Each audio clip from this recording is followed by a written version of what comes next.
You ask Tiger to solve. This deals with linear equations with one unknown.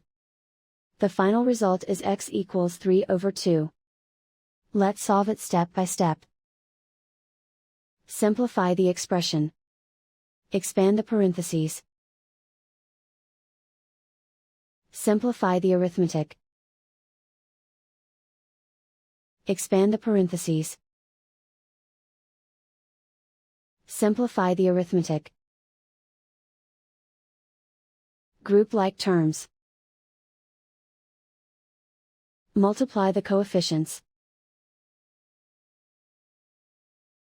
Group all x terms on the left side of the equation. Add 7x to both sides.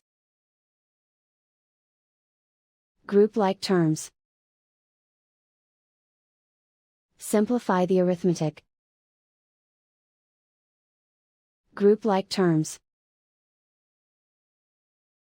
Simplify the arithmetic. Group all constants on the right side of the equation. Subtract 10 from both sides. Simplify the arithmetic.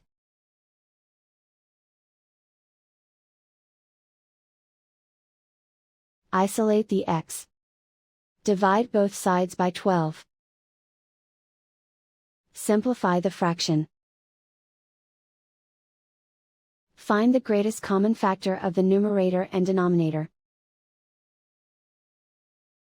Factor out and cancel the greatest common factor. And so the final result is x equals 3/2.